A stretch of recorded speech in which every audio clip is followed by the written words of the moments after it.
प्रिय मित्रों, नमो नमः। संस्कृत कौमुदी में आप सभी लोगों का हार्दिक स्वागत है।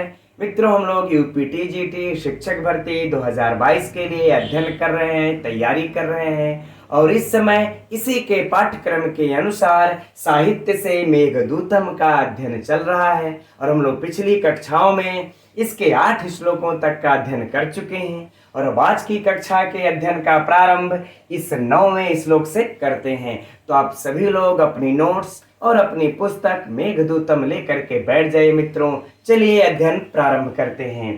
तो पहले एक बार हम लोग इसे पढ़ लिया जाए।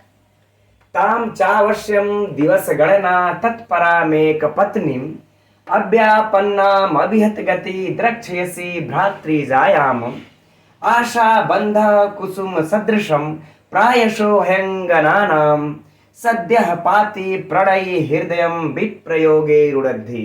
है ना मित्रों, इस श्लोक में यक्ष मेघ से अपनी विरह दग्ध प्रेमिका अर्थात पत्नी के जीवित होने का वर्णन कर रहा है। पीछे का सार आप लोग समझ ही चुके होंगे कि यक्ष उस मेघ से अपनी पत्नी तक संदेश ले जाने के लिए कहता है। ठीक, तो अब पता नहीं पत्नी जीवित है या नहीं है, यह भी हो सकता है। 8 महीने हो गए व्यतीत हुए, है ना। तो वहीं का अपने पत्नी के जीवित होने को प्रमाणित कर रहा है इस श्लोक में यक्ष मेघ से। किस प्रकार से कर रहा है, अब आइए परीक्षा के दृष्टि से हम लोग अध्ययन करते हैं। तो मित्रों, इसका थोड़ा सा अन्वय बनाना पड़ेगा, तब सटीक अर्थ निकल पाएगा। इसलिए पहले हम लोग एक एक शब्द के अर्थ को समझते हैं, फिर संपूर्ण अर्थ को देखेंगे। राइट, तो सरलता होगी। ताम अर्थात उस, किस उस, तो कह रहे उस मेरी प्रेमिका को, उस पत्नी को। च मने और, अवश्य मने अवश्य ही। आराम से देखते चलिए मित्रों, एकदम समझ में आ जाएगा। अवश्य ही दिवस गणना तत्पर, यानी कि दिन को गिनने में तत्पर। ठीक, दिन को गिनने में तत्पर यानी कि लगे हुए। दिन को गिनने में कहले सीधे सीधे मित्रों हम लोग लगी हुई, है ना। तत्पर अर्थात लगी हुई। एक पत्नी, है ना, एक पत्नी मैं यहां से ले लेंगे। एक पत्नी अर्थात एक पति यस्यासा, जिसके पास एक ही पति हो या फिर जिसका एक ही पति हो, अर्थात यूं कह ले मित्रों पत्नी व्रता। ठीक है ना, पत्नी व्रता नहीं पतिव्रता, पतिव्रता। ठीक, अर्थात पतिव्रता। अब इसमें से देखिए म में जब निकाल दे तो क्या बचा अ, तो करें अव्यापन्ना। अव्यापन्ना मित्रों, व्यापन्न माने होता है मृत और अव्यापन्ना मतलब होता है जीवित। यह आप लोगों को परीक्षा में पूछा जा चुका है। यह प्रश्न अंडरलाइन कर लीजिएगा, बिल्कुल एकदम नोट कर लीजिएगा इसको ना, जीवित। अब कह रहे हैं कि अब इस म में से देखिए फिर हम लोग अ को निकाल देंगे तो क्या हो जाएगा अभिहत गति। अभिहत गति यह मेघ के लिए आया है, अर्थात अबाध गति वाले या फिर कह ले कि निर्बाध गति वाले, कुछ भी लिख सकते हैं ना। निर्बाध गति वाले, निर्बाध गति वाले। ठीक, द्रक्ष्यसि माने देखोगे, द्रक्ष्यसि अर्थात देखोगे और भ्रातृजायाम अर्थात भाई की पत्नी, भाई की पत्नी अर्थात मित्रों भाभी को। ठीक, अर्थात जिसको हम लोग कहते हैं कि भौजी। ठीक, तो उस भाभी को। अब देखिए, अब इसके अर्थ को हम लोग बना लेते हैं। तो यक्ष कह रहा है मेघ से, है ना, कि निर्बाध गति वाले, हे मेघ निर्बाध गति वाले तुम, हे मेघ तुम निर्बाध गति वाले हो, यानी कि निर्बाध गति से जाओगे। अब निर्बाध गति से जब तुम अलकापुरी को पहुंचोगे तब तुम क्या देखोगे, तो कह रहे कि दिन को गिनने में लगी हुई, दिन को गिनने में लगी हुई पतिव्रता भाभी को। तो तुम अपने दिन को गिनने में लगी हुई पतिव्रता भाभी को अवश्य ही जीवित देखोगे, अवश्य ही जीवित देखोगे। देखिए बड़ा कॉन्फिडेंस से कह रहा है, बड़ा विश्वास से कह रहा है यक्ष मेघ से।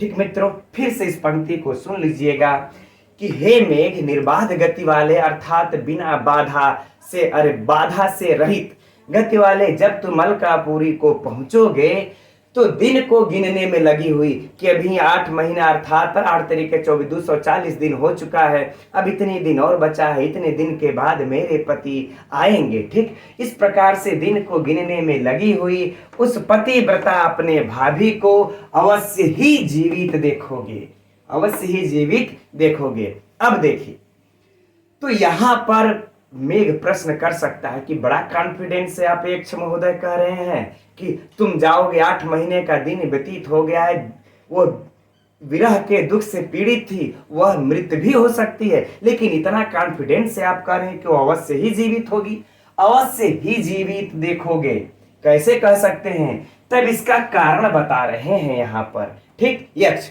बड़ा ठोस कारण ये बताते हुए कह रहे यक्ष कि आशा बंध, कि आशा का बंधन है ना, आशा का बंधन अर्थात मित्रों यह आशा का बंधन कि आशा में लगे रहना कि एक दिन वह जरूर आएंगे शाप समाप्त होने पर। तो आशा का बंधन कुसुम सदृशम, यानी कि पुष्प के समान। किसके समान? पुष्प के समान। यह मित्रों मैं थोड़ा सा छोटा छोटा लिख दे रहा हूं, अगर आप लोगों को दिख जाए तो ठीक है, नहीं दिखता होगा तो थोड़ा सा फुल स्क्रीन में देखा कीजिए। आप लोग देखते वक्त हम समझ रहे हैं कमेंट्स की विशेष कोई आवश्यकता नहीं हालचाल करने की, अगर आप लोगों को जो जरूरी हो तो ही कमेंट्स कीजिए, नहीं फुल स्क्रीन में करके आराम से देखते रहिए। ठीक, तो करें आशा का बंधन पुष्प के समान, प्रायशो मने प्रायः। ठीक, हैंगना नाम, हैंगना नाम मतलब मित्रों स्त्रियों के, सुंदरियों के, सुंदर स्त्रियों के। ठीक, तो हम लोग कह ले सीधे सीधे यहां पर जो अर्थ लगा ले मित्रों, क्या? स्त्रियों के, है ना। तो कह रहे कि आशा का बंधन पुष्प के समान प्रायः स्त्रियों के। अब थोड़ा नीचे भी अर्थ लगा लिया जाएगा तब अन्वय बनाया जाएगा। सद्यः पाती बने शीघ्र ही नष्ट होने वाला, शीघ्र ही नष्ट होने वाला, है ना। करें पुष्प की भांति शीघ्र ही नष्ट होने वाला, प्रणयी अर्थात प्रेमी, प्रणयी अर्थात प्रेमी, हृदय मने हृदय को, हृदय को विप्रयोगे अर्थात वियोग में, है ना, सप्तमी है तो वियोग में, रूढ़ अद्धि मने रोके रहता है या फिर कहले बांधे रहता है ना, बांधे रहता है।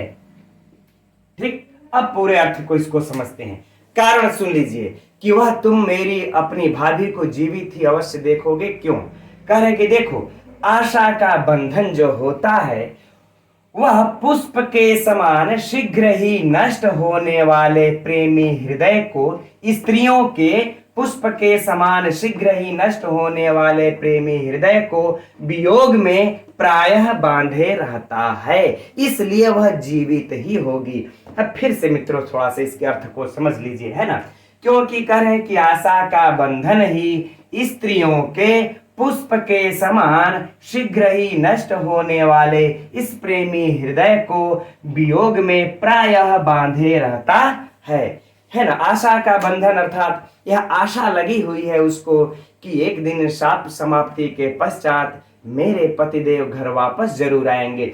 तो यही आशा का बंधन ही है जो कि इस वियोग में स्त्रियों के हृदय को बांधे रहता है और इसलिए वह मेरी पत्नी जीवित होगी। नहीं तो इस स्त्रियों का जो प्रेमी हृदय होता है ना, वह पुष्प के समान शीघ्र ही कुम्हिला जाने वाला होता है, शीघ्र ही नष्ट हो जाने वाला होता है। वह शीघ्र ही वह कुम्हिला जाता, नष्ट हो जाता, अर्थात वह मृत हो सकती थी, लेकिन इसके कारण वह वियोग में उसके हृदय को बांधे हुआ है। ठीक मित्रों, तो हम समझ रहे हैं पुनः इसके अर्थ को। चलिए अच्छा एक बार एक लाइन में बोल ही लेते हैं, 1 मिनट में। ठीक, फिर इसमें विशेष विशेषण इत्यादि प्रश्नोत्तरी देखा जाएगा। कह रहे कि निर्बाध गति वाले हे मेघ, जब तुम जाओगे अलकापुरी पहुंचोगे तो दिन को गिनने में लगी हुई अपनी उस पतिव्रता भाभी को अवश्य ही जीवित देखोगे, क्योंकि आशा का बंधन ही स्त्रियों के हृदय पुष्प के समान शीघ्र ही नष्ट होने वाला प्रेमी हृदय को वियोग में प्रायः बांधे रहता है। राइट मित्रों। अब थोड़ा सा हम लोग यहाँ पर विशेष से विशेषण की भी चर्चा कर लेते हैं। ठीक, तो देखिए पहले इसी पंक्ति को पढ़े तो इसे में विशेष विशेषण निकालते हैं। देखिए यह क्या है, हृदय। यह मित्रों देखिए विशेष्य है। यह क्या है, विशेष्य है। इस विशेष्य क्या, यह तीनों विशेषण है, 1 2 और 3, है ना।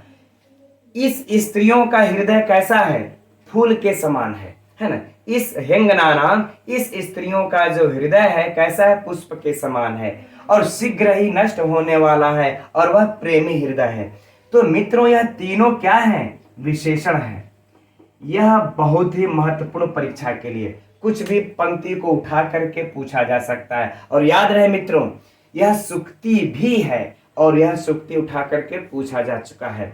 तो सुक्ति की भी दृष्टि से और यह विशेष विशेषण की भी दृष्टि से मित्रों यह बहुत ही महत्वपूर्ण है। ठीक, अब आगे देखिए, है ना। एक दिन को गिनने में लगी हुई, तो दिन को गिनने में लगी हुई यह विशेषता किसकी है ना, भ्रातृजायाम, उस भाभी को। तो यह भ्रातृजायाम का विशेषण हो गया मित्रों। ठीक, चलिए अब देखिए, अब इसमें से विशेष विशेषण और कुछ विशिष्ट है नहीं। अब हम लोग इसमें से प्रश्न उत्तरी को देख लेते हैं, जो साहित्य से प्रश्न बनते हैं, फिर व्याकरण को देखा जाएगा। इस पंक्ति से प्रश्न देखिए बड़ा महत्वपूर्ण, कि मेघ जब वहां पहुंचेगा तो यक्षिणी को क्या करते हुए देखेगा, यक्षिणी को क्या करते हुए देखेगा, तो दिन को गिनने में लगी हुई देखेगा, दिन को गिनने में लगी हुई देखेगा। राइट, है ना। अब इसके बाद इस दूसरे पंक्ति से प्रश्न, इससे मित्रों यही बन पाएगा और ज्यादा विशिष्ट इससे प्रश्न नहीं बनेगा।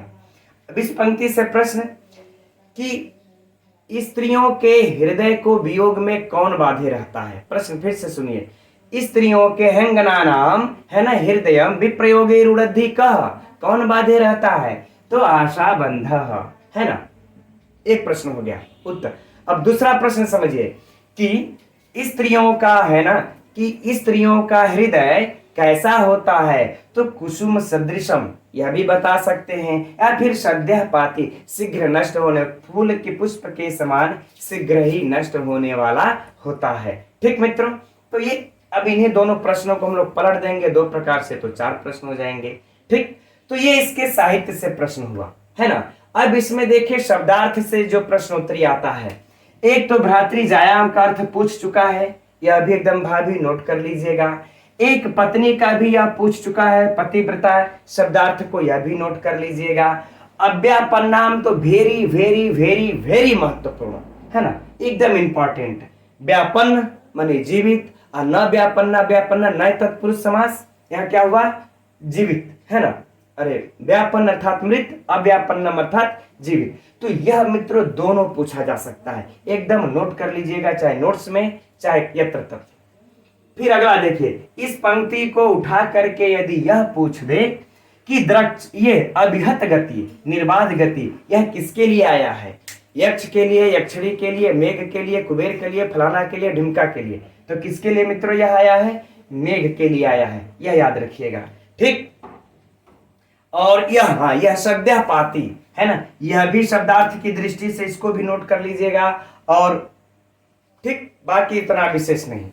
अब हम लोग इसमें व्याकरणात्मक टिप्पणियों को देखते हैं। ये सब के सब मित्रों परीक्षा के प्रश्न हैं। अब एक एक करके हम ये नहीं बता सकते इस प्रकार से पूछेगा।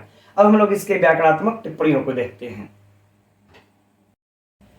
इसके व्याकरणात्मक टिप्पणियों को देखते हैं मित्रों हम लोग। ताम च अवश्यम, दीर्घ संधि, यहाँ पर कोई समस्या नहीं। दिवस गणना तत्परा में एक पत्नी में, दिवस गणना में तत्पर, कोई समस्या नहीं। एक पत्नी, यह बहुत ही महत्वपूर्ण है, इसमें व्याकरणात्मक टिप्पणी भी परीक्षा की दृष्टि से चर्चा हो चुकी है। एकः पत्नी यस्यासा एक पत्नी, अर्थात बहुव्रीहि समास, है ना मित्रों। अच्छा, कुछ व्याकरणात्मक टिप्पणियों आप लोगों को लेखक अंतर होने के कारण व्याकरणात्मक टिप्पणियों में भी अंतर आ जा रहा है। जैसे कल के ही कक्षा में हमने आप सभी लोगों कमेंट्स में देखा कि सर भुवन विदिते में सप्तमी तत्पुरुष दिया हुआ है, है ना। देखिए, मैं यह थोड़ा सा प्रमाणिक हम मानते हैं इनको, अताड़ी झा को, तो इनकी पुस्तक में जो दिया है सुपसुपा समास ही दिया। यद्यपि अन्य राइटर की जो बुक उसमें दिया है सप्तमी तत्पुरुष, लेकिन इनमें सुपसुपा समास ही दिया था, इसलिए मैंने वही बताया आप लोगों को, ताकि अगर वो लगाए रहेंगे, कहीं भी परीक्षा में पूछा उसको लगा देंगे तो आयोग में इसको जो प्रमाणिक मानता है। ठीक, तो इसलिए हमने ये बताया सुपसुपा समास ही है। बाकी अब थोड़ा बहुत डिफरेंट होगा तो आप लोग दोनों समझ सकते हैं। चलिए अब आगे देखते हैं अव्यापन्नाम।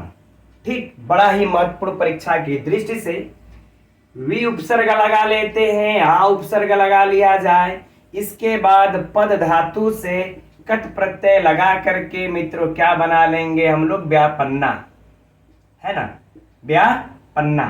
अब न व्यापन्ना अव्यापन्ना, ठीक, न व्यापन्ना अव्यापन्ना है तो कौन सा समास यहां पर हो जाएगा, नए तत्पुरुष समास। बहुत ही आसान, बहुत ही आसान, लेकिन बहुत ही महत्वपूर्ण, है ना। व्यापन्ना का अर्थ क्या हो जाएगा, मृत, और अव्यापन्ना मतलब जीवित। देखिए अब अगला है अभिहत गति, है ना, ये अभिहत गति, इसको अभिहत गति तो है ना, तो अभिहता गति यस्य ऐसा किसकी हो गई अभिहत गति, तो मित्रों यह भी बहुव्रीहि समास। ठीक, यह कौन है, तो मेघ है, यह भी बहुव्रीहि समास। अब अगला है देखिए द्रक्ष्यसि। द्रक्ष्यसि दृश्य धातु है, स्पष्ट आप लोगों को दिख रहा है, और लिट लकार है, मध्यम पुरुष एक वचन, कोई समस्या नहीं है, एकदम सरल। अब है भ्रातृजायाम, छोड़ देते हैं इसको, कोई बात नहीं। भाई की पत्नी, यहाँ पर वो इसलिए कहे हुए हैं भाई की पत्नी को देखोगे, अरे भाभी को देखोगे, क्योंकि देखिए, छोड़ देते हैं उधर, कोई परीक्षा का प्रश्न नहीं, आगे बढ़ते हैं, छोड़ते हैं उसको। आशा बंध, समय बर्बाद जाएगा इसलिए मैंने छोड़ दिया। अब रस है मित्रों, रस तो लेंगे तो बहुत सारा इसमें हम लोगों को मिलता जाएगा, बहुत से कारण मिलते जाएंगे। देखते हैं आशा बंध। आशा बंध अर्थात बंधन है, कैसा है, तो आशा का बंधन है मित्रों सीधे सीधे कर्मधारय समास, यह पूछ चुका है परीक्षा में, नोट कर लीजिएगा। आशा बंध अर्थात कर्मधारय समास, है ना। समास की मैंने बहुत विस्तृत कक्षा ले चुके हैं, और आप लोग नहीं देखे होंगे मित्रों तो प्ले लिस्ट में वीडियो पड़ी होगी, पूरे संपूर्ण समास की देख सकते हैं आप लोग। कुसुम सदृशम, कोई समस्या नहीं यहाँ पर। प्रायशः हयंगनानाम, यह नोट कर लेते हैं आप लोग। अंग धन न धन टाप, है ना, टाप प्रत्यय लग करके मित्रों बन जाता है अंगना। उसके बाद क्या करते हैं हम लोग, इसका रूप चला लेते हैं, और उसके बाद षष्ठी विभक्ति बहुवचन, षष्ठी विभक्ति के बहुवचन में बन जाता है। ठीक, हयंगनानाम पूछ दे अगर कौन सी विभक्ति है या प्रत्यय है, तो ये रहा। अब आगे बढ़ते हैं। सद्यः पाति, है ना, शीघ्र ही को मिला जाने वाला। प्रणयी, प्रणय धन इनी, प्रणय धन इनी, है ना। हृदय विप्रयोगे, सप्तमी विभक्ति, यहां भी रूढ़, है ना मित्रों, यहां पर रुद्ध धातु, लट लकार और तिप, यानी कि प्रथम पुरुष एक वचन। चलिए तिप, है ना, लिख लेते हैं इस प्रकार से। ठीक, तो हम समझ रहे हैं मित्रों, इसमें आप लोगों को व्याकरणात्मक टिप्पणियां कोई उलझाने वाली नहीं है विशिष्ट, लेकिन परीक्षा के लिए ये भी महत्वपूर्ण एक, और ये तो वेरी वेरी महत्वपूर्ण दो, और द्रक्ष्यसि रूढ़ि ये सब पूछेगा तो बचेगा नहीं, और आशा बंधा 3, और बाकी इसमें से 3 ये, है ना, 1 2 समास की दृष्टि से 3, और ये आप लोगों को परीक्षा की दृष्टि से एकदम महत्वपूर्ण है, सब प्रश्न है ये। अब इसमें बात कर लेते हैं मित्रों हम लोग अलंकार की। रस तो वही है, विप्रलंब श्रृंगार चर्चा हो चुकी है, छंद मंदाक्रांता है, बार बार कहने की आवश्यकता नहीं। अब यहाँ पर रस कौन सा, अरे अलंकार कौन सा हो जाएगा मित्रों, अर्थांतर न्यास अलंकार। अर्थांतर न्यास अलंकार, चूंकि यहाँ पर सामान्य से विशेष के यहाँ पर जो ये कथन हो रहा है उससे, तो अर्थांतर न्यास अलंकार। एक और अलंकार है, फिर बाद में संकर अलंकार हो जाता है, वो कोई मतलब नहीं है परीक्षा का। अगर इसमें उठा करके पूछ दे कौन सा अलंकार है, तो अर्थांतर न्यास अलंकार है, बड़ा महत्वपूर्ण है। अब एक प्रश्न मित्रों यहाँ पर और भी है ना, कि ये देखिए जो आशा बंध वाला जो शब्द है, ये लाइन अगर पूछ दे कहां से है, तो मेघदूतम से स्पष्ट लगा देंगे। एक पंक्ति को यहाँ पर हम और भी नोट करना चाहेंगे वो है गुरुवपि विरह दुखम आशा बंधः सहायति। इसको भी नोट ये कर लीजिए, गुरुवपि, है ना, गुरुवपि एकदम, गुरुवपि विरह दुखम बोलते चल रहे हैं हम, नोट कर लीजिएगा, विरह दुखम आशा बंध सहायति।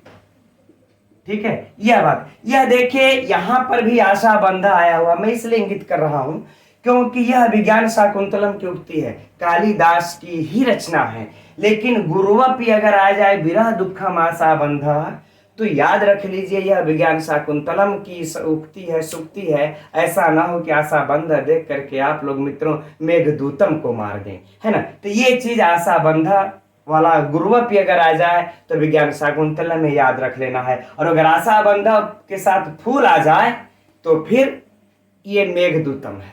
ये दोनों नोट करने की योग्य है। ठीक, चलिए हम समझते हैं मित्रों, थोड़ा सा इस तरह से अध्ययन करने में आप लोगों को समय तो लग रहा होगा, लेकिन मैं यह दावे के साथ कह सकता हूं कि अगर इस तरह से अध्ययन एक बार कर लेते हैं ना समय दे करके, तो फिर ऐसा कोई भी प्रश्न नहीं होगा जो इससे पूछे उस ग्रंथ से और आप लोगों से अछूता रह जाए। ठीक, चलिए आगे बढ़ते हैं हम लोग अगले श्लोक की तरफ।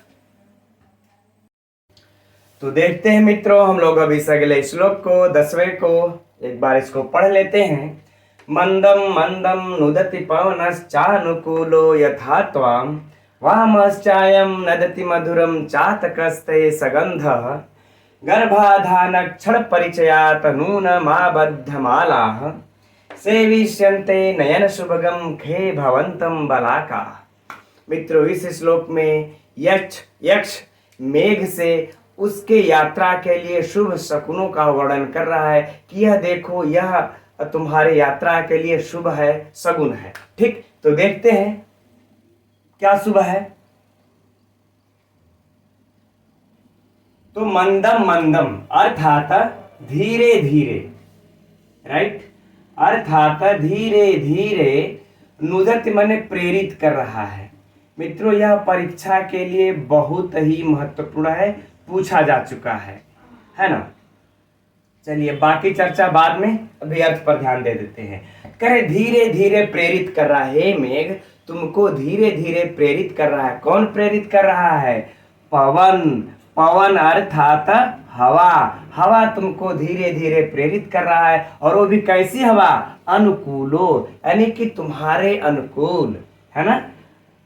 पवन तुम्हारे अनुकूल ही चल करके तुमको प्रेरित कर रहा है। और यथा मित्रों यह जो अव्यय आया है सदृश अर्थ में आया है। ठीक, सदृश अर्थ में त्वाम माने तुमको, तुमको अर्थात किसको? कह रहे कि मेघ को, है ना। तो कह रहे हैं कि हे मेघ, हे मेघ, यक्ष कह रहा है कि हे मेघ तुमको तुम्हारे अनुकूल ही यह पवन चल करके तुमको धीरे धीरे प्रेरित कर रहा है। मित्रों सभी लोग जानते हैं कि जो बादल चलता है, मेघ चलता है, वह हवा के वेग से ही चलता है। तो हवा उसके अनुकूल बह रहा है, अर्थात उसको अलका के तरफ जाना है, तो हवा भी अलका के तरफ बहने के लिए चल रही है। राइट, बहुत ज्यादा कुछ नहीं है, आप सभी लोग इसके अर्थ को जानते होंगे। अब आगे देखते हैं, करें कि वामश्चायम, वामश्चायम अर्थात मित्रों बाएं भाग में, है ना। ठीक, बाएं भाग में। अब यहां पर देखिए नदति है, नदति माने बोल रहा है ना। नद धातु बोल रहा है ना। और यहां पर देखिए मित्रों क्या है? नुदति, नुद धातु है। ठीक है, यह नुदति प्रेरित कर रहा है, नदति बोल रहा है, बड़ा हल्का सा अंतर है। तो यह परीक्षा में मित्रों पूछा जा चुका है, एकदम हम लोगों को इसको दिमाग में नोट कर लेना है ना। तो बाएं भाग में बोल रहा है कि हे मेघ, यक्ष कह रहे हैं कि हे मेघ तुम बाएं भाग में बोल रहा है तुम्हारे, और कैसी बोली बोल रहा है? वो मधुरम अर्थात मीठा बोल रहा है। कौन बोल रहा है? करें कि चातक बोल रहा है। तुम्हारे बाएं भाग में कौन बोल रहा है? चातक। ते मतलब तुम्हारे, तुम्हारे बाएं भाग में चातक बोल रहा है। और कैसा चातक है? तो कह रहे कि सगंध, सगंध अर्थात मतवाला। यह किसका विशेषण हो जाएगा मित्रों? है ना, इस जो है कि चातक का। चातक कैसा है? मतवाला है। तो अर्थ सिंपल हो गया। तो कह रहे हैं कि हे मेघ, देखो तुम्हारे बाएं भाग में, है ना, वामश्चायम, तुम्हारे बाएं भाग में मधुर अर्थात मीठा वचन को बोल रहा है यह मत वाला चातक। तो मित्रों यही यह शुभ शगुन है।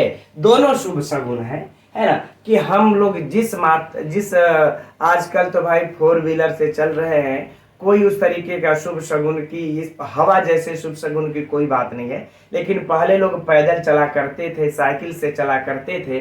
तो जिस दिशा में उनको जाना है, अगर उसी दिशा में हवा बहती थी तो उसको शुभ शगुन माना जाता था कि हमको जिस दिशा में चलना उसी दिशा में हवा चल रही है। तो यहाँ पर देखिए, यह दोनों जो है, ये ऊपर पंक्ति और नीचे वाली पंक्ति, यह दोनों तुम्हारे लिए शुभ शगुन है, क्योंकि जिधर तुमको जाना है उधर की तरफ हवा बह रही है। और फिर बाएं भाग में चातक का बोलना, बाएं भाग में चातक का बोलना मित्रों यात्रा के लिए शुभ शगुन माना जाता है। ठीक, तो ये दोनों बातें बता दिए।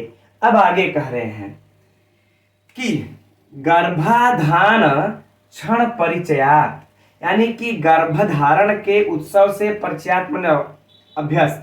ठीक, गर्भधारण के उत्सव से, है ना, क्षण मतलब हम लोग कर ले कि समय या उत्सव, ठीक, से परिचयात मतलब कर ले कि अभ्यस्त, है ना। अब इस गर्भधारण के उत्सव से अभ्यस्त कौन है? ठीक, चलिए यहां हम लोग देखेंगे बलाका, है ना। लेकिन अभी आगे बढ़ते हैं कि गर्भधारण के उत्सव से अभ्यस्त नूनम, है ना। मित्रों यहां पर देखिए परिचयात कर लेंगे, इस नकार का तकार रहेगा ना, तो परिचयात इसके बाद क्या बचेगा? नूनम। तो नूनम का मतलब हो जाएगा कि निश्चय ही, है ना। यह नूनम अव्यय है, निश्चय के अर्थ में है। एकदम यह नोट करते रहिएगा, यह भी परीक्षा के पॉइंट है। अब उसके बाद जब म में से अ निकाल देंगे तो हो जाएगा आबद्ध माला। आबद्ध माला अर्थात पंक्ति बांध करके, है ना, पंक्ति बांध कर। ठीक, तो कह रहे हैं कि निश्चय ही पंक्ति बांध करके सेविष्यन्ते। सेविष्यन्ते मतलब कि तुम्हारे पास अवश्य आएंगी, तुमको देखेंगी। हम लोग अर्थ लगा लें कि तुम्हारे पास आएंगी। ठीक, तुम्हारे पास आएंगी, है ना। अब देखिए यहां पर बस इतने का ही अर्थ समझ लीजिए कि हे मेघ, गर्भधारण के उत्सव में अभ्यस्त निश्चय ही पंक्ति बांध करके बलाकाह, बलाकाह मतलब बगुलियां, है ना। क्या? बगुलियां तुम्हारे पास अवश्य ही, निश्चय ही आएंगी। और अब देखिए ये है नयन शुभगम खे भवंतम। नयन शुभगम अर्थात आंखों को सुंदर लगने वाले, आंखों को सुंदर लगने वाले, खे मतलब आकाश में, और भवंतम मतलब आपके, है ना, आपके, या फिर कह लें कि मेघ के, मेघ के, है ना। आपके मतलब मेघ, या सर्वनाम किसके लिए आ गया? मेघ के लिए। तो कह रहे हैं कि आंखों को सुंदर लगने वाले आपके पास वह अवश्य ही आएंगी।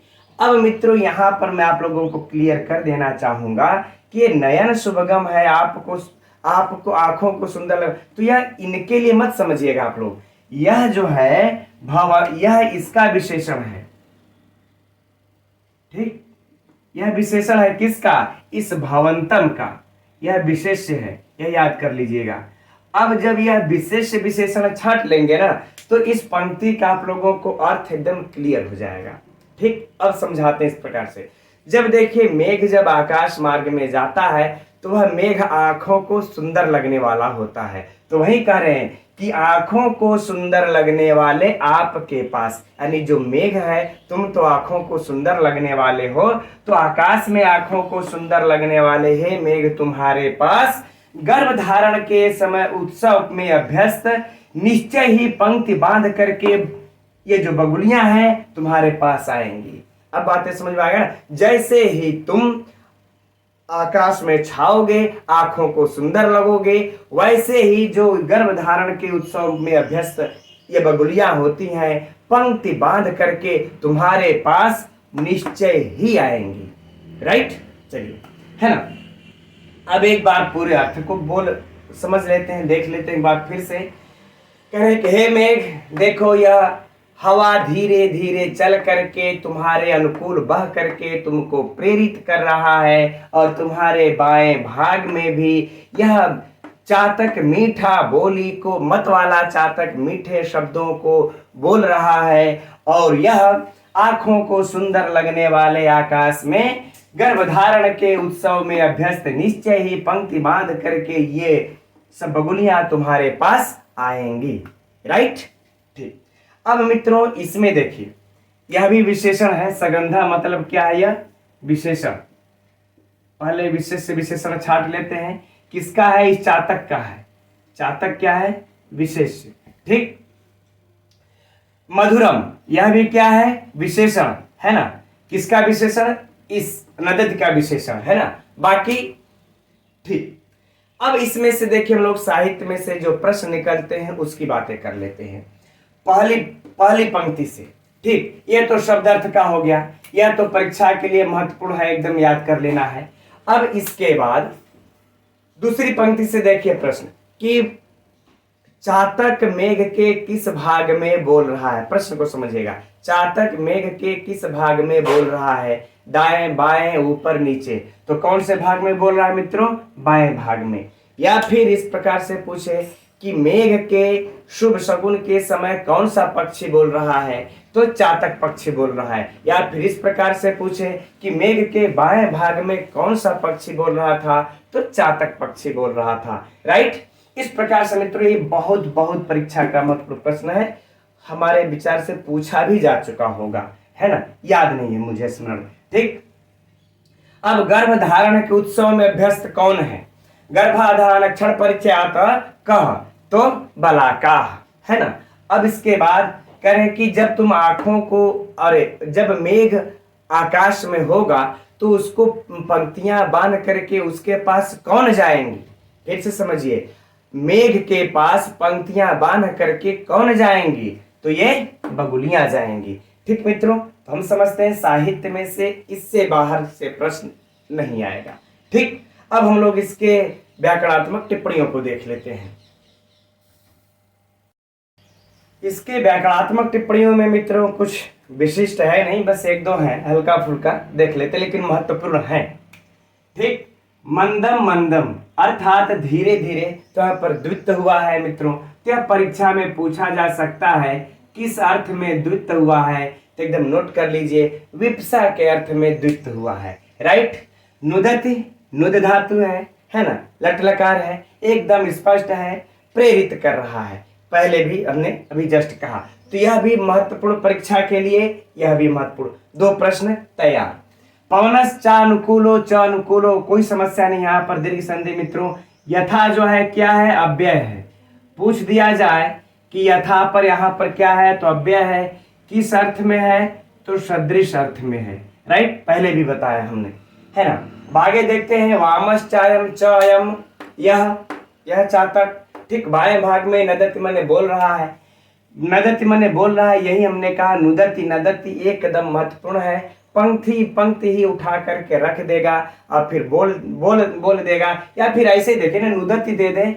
अब इसका अर्थ है क्या है? बोल रहा है, शब्द कर रहा है। तो अगर हम ध्यान नहीं दिए रहेंगे तो हमको तो पता है कि एक है प्रेरित कर रहा है, एक है कि बोल रहा है। अब यहाँ पर कंफ्यूज हो जाएंगे, यार प्रेरित करने वाला है कि वो बोलने वाला है। तो ये याद रख लेना हम लोगों को। मधुरम चातक, चातक मतलब अर्थात मित्रों चातक पक्षी कह ले या फिर पपीहा कह ले। आप लोग पपीहा का गुण तो जानते ही होंगे, है ना, कि यह जल की बूंदों को ही पीता है। स्वाति नक्षत्र के जल की बूंदों को ही पीता है। इसके बाद किसी भी जल को ग्रहण नहीं करता है। भले इसको बाल्टी में, झील में, झरने में, स्वच्छ कितना हो, आरओ के पानी में डुबा देंगे, लेकिन यह प्राण त्याग देगा, लेकिन जल को ग्रहण नहीं करता है। ऐसे इसके लक्षण होते हैं। ठीक है, सगंधा गंधेन गर्भेण, सब छोड़ देते हैं, कोई बात नहीं। आगे देखते हैं, देखिए गर्भाधान है ना, गर्भस्य आधानम, गर्भस्य आधानम। तो मित्रों यहां पर क्या हो जाएगा, षष्ठी तत्पुरुष समास। फिर क्या है, क्षण है ना, क्षण परिचय।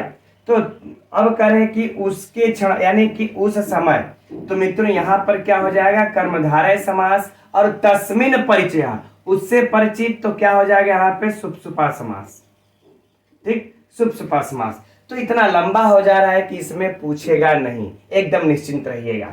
अब आगे देखिए, नूनम, यह भी क्या है मित्रों, अव्यय है। और यह किस अर्थ में है, निश्चय अर्थ में है, एकदम यह भी नोट कर लीजिएगा परीक्षा के लिए। ठीक, अब आगे देखिए, आबद्ध माला है ना, आबद्ध माला।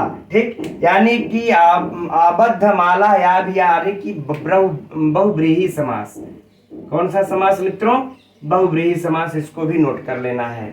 अब इसके बाद सेविष्यन्ते नयन शुभगम, खे मने आकाश। हाँ, खे मने आकाश, जो मैं अभी पहले पूछे, ये शब्द अर्थ की दृष्टि से मित्रों यह भी एकदम महत्वपूर्ण है, इसको भी नोट कर लीजिएगा। भवंतम या सर्वनाम मेघ के लिए आया, कोई समस्या नहीं, आगे इसमें कोई दिक्कत नहीं। तो इसके व्याकरणात्मक टिप्पणियों में कुछ विशिष्ट नहीं है, लेकिन हाँ ये वाला महत्वपूर्ण है, ये शब्दार्थ की दृष्टि से महत्वपूर्ण है, ये महत्वपूर्ण है, ये महत्वपूर्ण है। और यह अव्यय आया है, चातक मने पपिया, सभी लोग जानते हैं। ठीक, ये इतने इसमें से, और ये नूनम, ये भी महत्वपूर्ण है। ये इतने इसमें से मित्रों महत्वपूर्ण व्याकरणात्मक टिप्पणियां, इसमें प्रश्न बन सकते हैं। ठीक, चलिए अब हम लोग आगे बढ़ते हैं अगले प्रश्न की तरफ। तो हम लोग अब आगे बढ़ते हैं और देखते हैं इस 11वें श्लोक को मित्रों। यह श्लोक परीक्षा की दृष्टि से अत्यंत महत्वपूर्ण है, या फिर यूं कह लें तो मेघदूतम के प्रत्येक श्लोक ही परीक्षा की दृष्टि से महत्वपूर्ण है। ठीक है, देखते हैं इसको एक बार पढ़ लिया जाए। कर्तुम यच्च प्रभवति महीमुच्छिलिन्द्राम वंध्याम, तच्छ्रुत्वा ते श्रवण शुभगम गर्जितम मानसोत्काः, आ कैलासाद विष किसलच्छेद पाथेयवन्तः, संपत्स्यन्ते नभसि भवतो राजहंसा सहाया। इस श्लोक में मित्रों यक्ष मेघ से यह वर्णन कर रहा है कि जब तुम अलका के लिए जाओगे तो मार्ग में तुम्हारे सहयात्री कौन कौन होंगे, उसके बारे में बता रहे हैं। तो हम लोग भी देखते हैं कि उस मार्ग में मेघ के सहयात्री कौन होंगे। तो पहले देखते हैं यहाँ पर कर्तुम, अर्थात करता है। ठीक, यत मने जो, च अर्थात और, प्रभवती अर्थात समर्थ है ना, करें और जो समर्थ करता है, और जो समर्थ करता है। महीम मने भूमि, या फिर पृथ्वी, या फिर धरती। ठीक है ना, करें पृथ्वी को। उच्छिलिंद्राम, उच्छिलिंद्राम यानी कि कुकुरमुत्तों से युक्त, कुकुरमुत्तों से युक्त। राइट, अब क्या है, अब म में से देखिए अ को निकाल देंगे हम लोग, क्या हो जाएगा, अवंध्याम।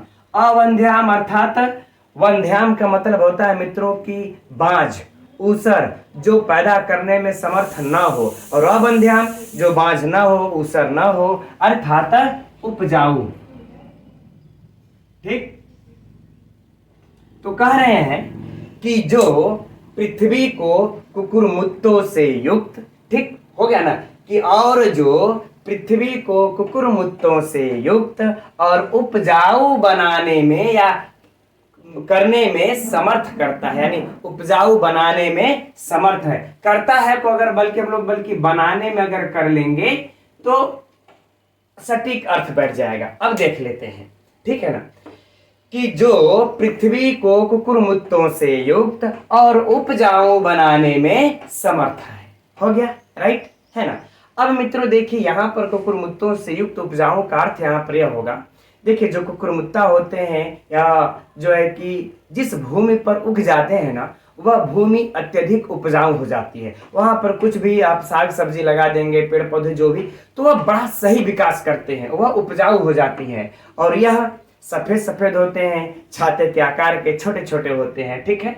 उन्हीं को कह रहे हैं कि जब यह पृथ्वी को कुकुरमुत्तों से युक्त और उपजाऊ बनाने में जो समर्थ करता है।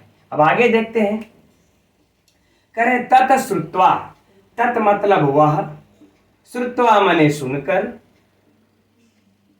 श्रुत्वा अर्थात सुनकर, ते मने तुम्हारे, ते अर्थात तुम्हारे, श्रवण शुभगम, यानी श्रवण मतलब कानों को, है ना, शुभगम मतलब प्रिय लगने वाले, कानों को प्रिय लगने वाले, गर्जितम माने गर्जना को या फिर कह लें शब्द को, गर्जना को या फिर शब्द को सुनकर, ठीक। तो कहे कि वह जो कानों को प्रिय लगने वाले तुम्हारी गर्जना को सुनकर, फिर से समझिए कि कानों को प्रिय लगने वाले तुम्हारे गर्जना को सुनकर वह क्या करेंगे, मानसोत्साह, मान सरोवर जाने को इच्छुक, या मान सरोवर जाने को उत्कंठित या उत्सुक, राइट। अब मित्रों थोड़ा सा यहां पर ही हम लोग इन दोनों के अर्थों को पहले समझ लेते हैं, तब आगे बढ़ा जाएगा, है ना, तब समझने में सरलता होगी। तो कह रहे हैं कि देखिए, जो धरती को कुकुरमुत्तों से युक्त और उपजाऊ बनाने में समर्थ है वह, और तुम्हारे कानों को प्रिय लगने वाले तुम्हारे गर्जना को सुन करके, कानों को प्रिय लगने वाले गर्जना को तुम्हारे सुन करके मान सरोवर जाने को उत्सुक। अब मित्रों अब आगे बढ़ते हैं, आ कैलासाद, यानी कि कैलाश पर्वत तक, कैलाश पर्वत तक, राइट। अब विष किसलय छेद, विष किसलय मतलब मित्रों हो जाएगा कि कमल नाल के टुकड़े, कमल नाल के छेद अर्थात टुकड़े, करे कमल नाल के टुकड़े को पाथेयवंतः, पाथेय अर्थात रास्ते का भोजन या फिर कह ले मार्ग का भोजन। यह मित्रों टीजीटी में, टीजीटी पे में मिला करके कुल 8-10 बार पूछ चुका होगा, है ना, तो हम समझते हैं कि सबको याद होगा। पाथेय किसको कहते हैं, मार्ग के भोजन को। आप लोग भी शब्दों में बोलचाल में यूज किया कीजिए, अगर कहीं जा रहे हैं तो भोजन ले लिए तो कह रहे मैंने पाथेय ले लिया है ना, मार्ग का भोजन, ठीक।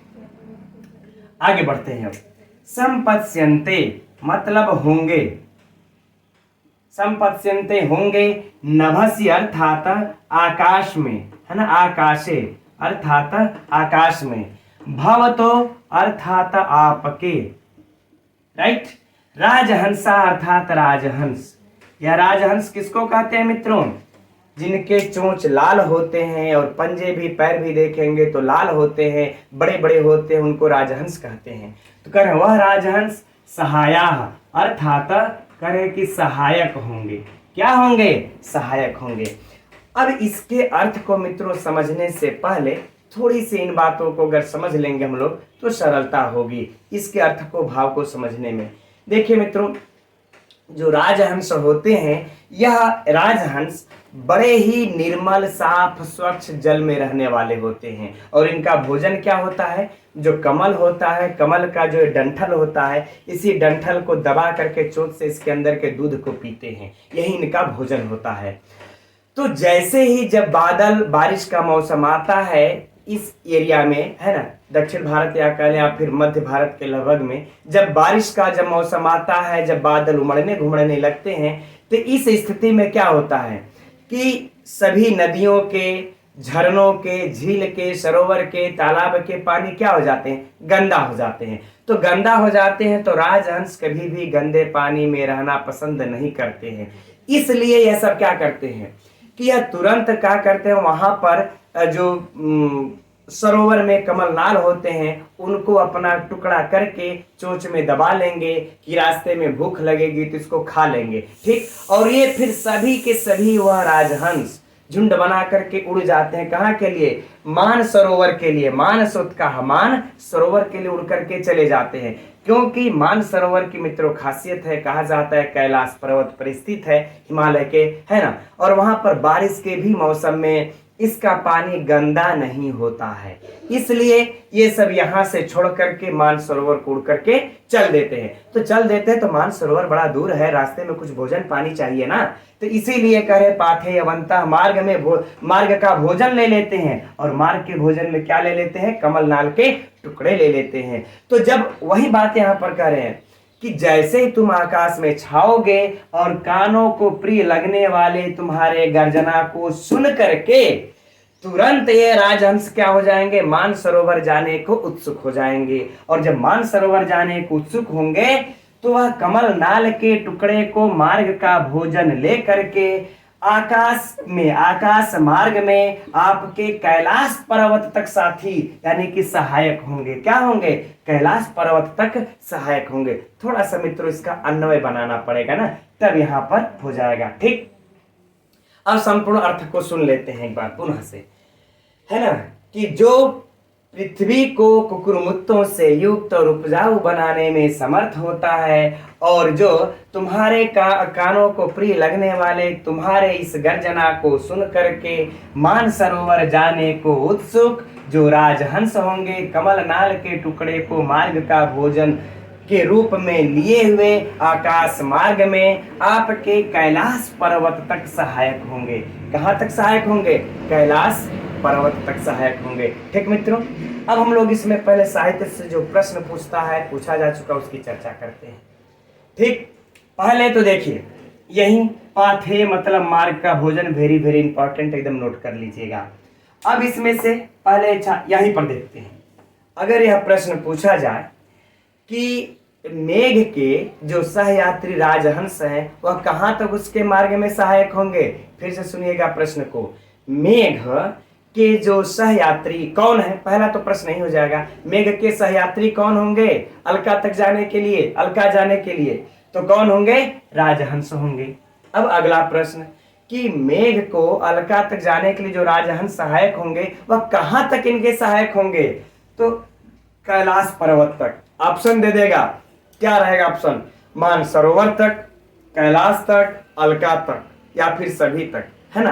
तो क्या हो जाएगा? ये राजहंस मेघ के सिर्फ कैलाश पर्वत तक ही सहायक होंगे, वहीं तक उसके सहयात्री बने रहेंगे। उसके बाद मेघ को अकेले अलका जाना पड़ेगा। मान लेते हैं कैलाश पहुंचे तो अलका पहुंच ही गए, क्योंकि कैलाश पर्वत पर ही अलका है, लेकिन यहाँ कैलाश तक ही है। ठीक, चलिए अब आगे वाले के बढ़ते हैं हम लोग, ठीक है ना, कि इसमें चलिए कुछ विशेषण है उसको देख लेते हैं। देखिए यह गर्जितम गर्जना, यह क्या है? विशेष्य। यह क्या है? विशेष्य। इसका विशेषण कौन सा है? कानों को प्रिय लगने वाला। यह क्या हो गया? विशेषण, राइट। अब यहां पर देखिए मित्रों पृथ्वी है, यह क्या है? विशेष। इस पृथ्वी का ये उच्छिलिंद्राम, यह भी, और अबंध्याम उपजाऊ, यह भी, दोनों क्या है? विधेय विशेषण। यह नोट कर लीजिएगा, विधेय विशेषण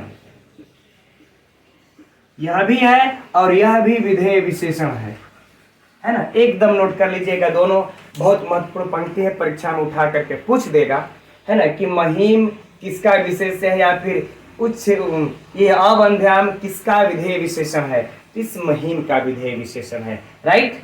चलिए अब इसमें राजहंसा है ना, तो चलिए अब इसमें विशिष्ट कुछ वैसा है, विशेष ये विशेषण कुछ वैसा विशिष्ट नहीं है। चलिए अब हम लोग आगे बढ़ते हैं और इसके व्याकरणात्मक टिप्पणियों को देखते हैं। इस श्लोक की व्याकरणात्मक टिप्पणियां भी मित्रों एक दो परीक्षा की दृष्टि से बड़ा ही महत्वपूर्ण है। ठीक, तो जरा देखते हैं इसको हम लोग ध्यान से। कर्तुम यच्च प्रभवति, इधर तो कोई समस्या नहीं। अब आगे देखिए महीम, यह महत्वपूर्ण है परीक्षा की दृष्टि से। इसमें देखिए पहले मह से अच प्रत्यय लगा लेने के बाद क्या लगा लेते हैं? गीस प्रत्यय, यह नोट कर लीजिएगा। फिर बना लेते हैं मित्रों क्या? मही, और इस फिर मही का रूप चला लेते हैं, द्वितीय विभक्ति में बन जाता है महीम। ठीक, तो अगर परीक्षा में पूछे महीम में कौन सी विभक्ति है तो द्वितीय विभक्ति है। महीम में कौन सा प्रत्यय है तो गीस प्रत्यय मित्रों, गीप गीस गीन बड़ा कंफ्यूज करता है, इसलिए महीम गीस एकदम याद कर लेना है। राइट, महत्वपूर्ण। अब आगे देखिए है कि उच्छिलिंद्राम, है ना, उद्गता शिलिंद्रा यस्याम सा, अर्थात मित्रों बहुव्रीहि समास। ठीक, यह तो बहुव्रीहि समास रहा, लेकिन इसमें से यह चीज हम लोगों को मित्रों यह भी नोट कर लेना है, यह शिलिंद्र है ना, शिलिंद्रा। ठीक, तो ये शिलिंद्रा मतलब क्या हो जाता है, कुकुरमुत्ता, यह हम लोगों को एकदम याद कर लीजिए, एकदम नोट कर लीजिएगा। शिलिंद्रा माने कुकुरमुत्ता, और यह परीक्षा के लिए महत्वपूर्ण है, पूछा जा सकता है शब्दार्थ की दृष्टि से एकदम। ठीक, अब उसके बाद है देखिए वंध्याम, अवंध्याम, न वंध्या अवंध्याम, कोई समस्या नहीं, न तत्पुरुष। आगे बढ़ा जाए, ततः श्रुत्वा, अब यहां पर भी तो कर्तवा कुछ सोचने समझने जैसी कोई बात नहीं थे। श्रवण शुभगम गर्जितम, है ना, गर्जितम यहां भी कोई विशिष्ट नहीं मित्रों, मान सोत्का, चल लेते हैं, आगे बढ़ते हैं। आ कैलासाद, ये वाला हम कह रहे हैं परीक्षा की दृष्टि से आप लोगों को बहुत महत्वपूर्ण है, जबरदस्त, इसको ध्यान से देखिए। आ देखिए यहां पर क्या है कि आंग मर्यादा वचने, एकदम सूत्र को नोट कीजिए, आंग मर्यादा वचने, इस सूत्र से इसकी क्या होती है कि जो है कि कर्म प्रवचनीय संज्ञा हो जाती है। इसकी कौन सी संज्ञा होती है, कर्म प्रवचनीय संज्ञा, है ना, कर्म प्रवचनीय संज्ञा, एकदम नोट कर लीजिएगा, उठा करके रख देगा कि आ की यहाँ पर जो आंग आया है इसकी किस सूत्र से कर्म प्रवचनीय संज्ञा हुई है, तो आंग मर्यादा वचने से कर्म प्रवचनीय संज्ञा हुई है, क्योंकि मर्यादा अर्थ में कैलाश पर्वत तक तुम्हारे साथी होंगे। आप लोग हम लोगों ने अध्ययन कारक प्रकरण में किया होगा, नहीं तो कर लेंगे। ठीक, कैलासाद, अब कैलासाद में देखिए पंचमी विभक्ति है, कैलाश में कौन सी विभक्ति मित्रों, पंचमी, किस सूत्र से तो मित्रों पंचम्यांग पांग परिभी, एकदम सूत्र नोट कर लीजिए, पंचम्यांग पांग परिभी सूत्र से यहाँ पर पंचमी हो जाती है, क्योंकि जब इसकी कर्म प्रवचनी संज्ञा होगी आंग की, तब इसके योग में यह कैलासाद आया है, तब इसमें पंचम्यांग पांग परिभी सूत्र से पंचमी विभक्ति। अब परीक्षा के लिए प्रश्न सुनिए कि कैलासाद में किस सूत्र से पंचमी विभक्ति हुई है, तो आप लोगों को आंग मर्यादा वचने भी देगा, पंचम्यांग पांग ये परिभी भी देगा, और लक्षणेनार्थम भूताख्यान भाग विप्सा सुप्रति परिणव भी दे देगा। तो इस प्रकार से कंफ्यूजन नहीं होना है, एकदम याद रखिए, पंचम्यांग पांग परिभी सूत्र से पंचमी हुआ है, और यह भी नोट कर लीजिएगा एकदम।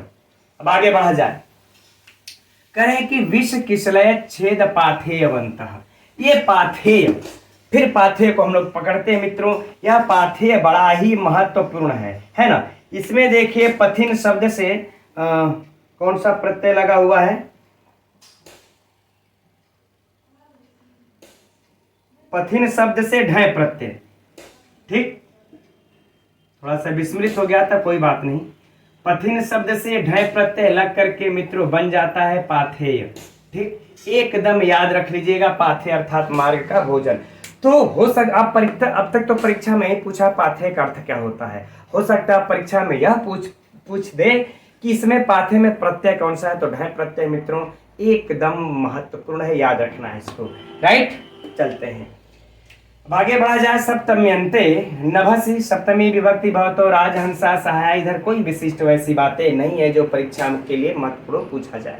ठीक मित्रों, तो ये इसका देखिए व्याकरणात्मक टिप्पणियां, ये दो प्रश्न तो वेरी बहुत महत्वपूर्ण, ये महत्वपूर्ण, महिम वाला महत्वपूर्ण, और ये वाला तो महत्वपूर्ण से महत्वपूर्ण। ठीक, तो ये व्याकरणात्मक टिप्पणियां जो आप लोगों से परीक्षा में पूछी जा सकती हैं। राइट, अब बात करते हैं, इसमें रस वही है, छंद वही है। ठीक, अलंकार कुछ विशिष्ट यहाँ पर अलंकार मित्र द्योतित हो नहीं रहा है, तो पूछेगा भी नहीं। अब हम लोग आगे बढ़ते हैं अगले श्लोक की तरफ। तो अब हम लोग आगे बढ़ते हैं मित्रों और देखते हैं इस 12वें श्लोक को, और आज की कक्षा का यह अंतिम श्लोक है। ठीक, पढ़ लिया जाए एक बार इसको। अपृच्छस्व प्रिय सखम अमुम तुंगम आलिंग्य शैलम वंद्य ही पुंसा रघुपति पदैरांकितम मेखलासु काले काले भवति भवतो यस्य संयोगमेत्य स्नेह व्यक्ति चिर विरहजम मुंचतो वाष्पमुषणम। है ना। इस श्लोक में मित्रों अब मेघ यक्ष से कह रहा है कि अब आप इस रामगिरी पर्वत से विदाई ले लो, अर्थात विदा लेने का कथन इस श्लोक में यक्ष मेघ से कर रहा है। देखिए कितने सिस्टम से आकर के इन 12 श्लोकों में विदा लेने के लिए कहते हैं। थोड़ा सा एक सारे पंक्ति में आप लोग समझिएगा मित्रों कि शुरू में देखिए वह यक्ष मेघ को देखता है, मेघ को देख करके कुटज के ताजे पुष्प से उनकी पूजा करता है। पूजा कर लेने के बाद स्वागत भरे वचनों को मेघ के प्रति कहते हैं यक्ष, और उसको कह लेने के बाद फिर अपने संदेश को कहते हैं। उसके बाद बताते हैं कि संदेश लेकर के कहाँ जाना है, तो अलका को जाना है। अब उसके बाद कहते हैं कि अलका जब आप जाओगे तो ये देखिए आपके लिए यात्रा प्रारंभ करने का शुभ शगुन रहा, और आपके मार्ग में ये लोग सहायक होंगे। अब जब सारी बातों को कह लेते हैं तब कहते हैं कि अब देखो अब रामगिरी पर्वत से आपको विदा लेने का समय आ गया। सारा कुछ कंप्लीट करने के बाद देखते हैं अब हम लोग इसके अर्थ को। कहे अपृच्छस्व, अपृच्छस्व अर्थात पूछ लो चाहे विदा ले लो। अर्थ क्या लगा लेंगे हम लोग मित्रों? विदा ले लो, है ना, विदाई ले लो। किससे विदाई ले लो? तो कह रहे हैं कि प्रिय सखम अमुम, अमुम मतलब इस, और प्रिय सख माने अपने प्रिय सखा से, प्रिय सखा से। अब अपने प्रिय सखा से विदा ले लो। अब मित्रों परीक्षा का प्रश्न यहीं से प्रारंभ हो जाता है कि यह प्रिय सखा किसके लिए आया हुआ है। तो प्रिय सखा कौन है? मेघ का। मेघ का प्रिय सखा कौन है? रामगिरी पर्वत। यहाँ पर सीधे सीधे लिख लीजिए आप लोग, रामगिरी पर्वत, है ना। तो कह रहे हैं कि इस रामगिरी पर्वत अपने प्रिय सखा से विदा ले लो। और रामगिरी पर्वत के किससे विदा ले लो? करे तुंगम आलिंग्य, यानी तुंगम मतलब ऊंचे, है ना, ऊंचे चोटी के। आलिंग माने आलिंगन करके, क्या करके? आलिंगन करके। देखिए कितने सरल शब्दों में महाकवि कालिदास जी लिख रहे हैं। शैलम मतलब पर्वत, शैलम अर्थात पर्वत। तो कह रहे हैं अब कि फिर से सुनिएगा कि अपने हे मेघ, अपने इस प्रिय सखा अर्थात रामगिरी पर्वत के इस ऊंचे चोटी का आलिंगन करके अब तुम विदा ले लो। आगे बातें समझ में बिल्कुल सरल सा शब्दों में है ना, कि हे मेघ इस रामगिरी, अपने प्रिय सखा अर्थात इस रामगिरी पर्वत के ऊंचे चोटी का आलिंगन करके तुम विदा ले लो। अब नीचे के बातों, नीचे के 3 पंक्तियों में बता रहे हैं कि यह किस प्रिय सखा, कौन से रामगिरी पर्वत, कैसा रामगिरी पर्वत है, वह तुम्हारा प्रिय सखा कैसा है, इस प्रिय सखा से तुमको विदा लेना है। अब वर्णन कर रहे इस रामगिरी पर्वत का। कह रहे कि वंदही मतलब वंदनीय है। क्या है? वंदनीय है। पुंसा मने मनुष्यों के द्वारा। ठीक, तो कह रहे हैं जो मनुष्यों के द्वारा वंदनीय है, और यह वंदनीय पुंसा, वह पुरुषों के द्वारा वंदनीय है। कौन? कह रहे रघुपति पद ही अंकितम, यानी कि रामचंद्र के पद ही मतलब चरणों से, ठीक, चरणों द्वारा अंकित है माने अंकित, ठीक, अंकित। मेखलासु माने मध्य भाग, मध्य भाग। आगे बातें समझ में। कह रहे उस पर्वत अपने प्रिय सखा से विदा ले लो जिसके मध्य भाग में रामचंद्र के चरण अंकित हैं और वह मनुष्यों के द्वारा वंदनीय है। उस अपने प्रिय सखा से तुम क्या करो? विदा ले लो। और फिर आगे बताते उस अपने प्रिय सखा के बारे में ही, अर्थात रामगिरी के बारे में, कि काले काले अर्थात समय आने पर, समय समय पर, है ना, समय समय पर। विप्सा के अर्थ में द्वित्व हुआ है। समय समय भवति माने होता है आने पर, भवतो माने आपका, भवतो माने आपका, यस्य माने जिसका, संयोग मित्य माने संयोग प्राप्त करके, जिसका संयोग प्राप्त करके, ठीक। करे समय समय पर आपका संयोग प्राप्त करके, कौन करे? यह आपका प्रिय सखा रामगिरी पर्वत। यह रामगिरी पर्वत आपका समय समय पर संयोग प्राप्त करके क्या करता है? स्नेह व्यक्ति माने स्नेह व्यक्त करता है, स्नेह व्यक्त करता है, ठीक। करें समय समय पर आपका संयोग प्राप्त करके यह क्या करता है? स्नेह व्यक्त करता है। और कब करें कि चिर विरहजम, तो चिर मतलब क्या होगा मित्रों? लंबे, चिर अर्थात लंबे, विरह माने वियोग, लंबे वियोग से, और जम यहां पर किसके लिए अर्थ में आया मित्रों? उत्पन्न, ठीक। तो लंबे वियोग से उत्पन्न, ठीक। जब भाई बहुत दिन का लंबा जब वियोग हो जाता है, बहुत ज्यादा दिन तक हम अपने माता पिता भाई प्रेमिका प्रिय बहन जिससे भी हो जाते हैं, जब नहीं मिले रहते हैं, तो जब लंबे समय के बाद मिलते हैं तो क्या होता है? खुशी से आंसू निकलते हैं, उससे लंबे वियोग के बाद वह स्वयं ही उत्पन्न होने लगता है। तो वही करें कि स्नेह व्यक्त करता है, वह प्रिय सखा आपका क्या करता है? स्नेह व्यक्त करता है। कब व्यक्त करता है? करें कि लंबे वियोग से उत्पन्न जब आपका यह संयोग प्राप्त करता है, तब मुंचतो अर्थात छोड़ता है। क्या छोड़ता है? वाष्प। वाष्प मतलब मित्रों कह ले तो भाप, है ना, लेकिन हम लोग अर्थ क्या लगा ले? आंसू। और उष्णम मतलब हो जाएगा मित्रों गर्म, ठीक।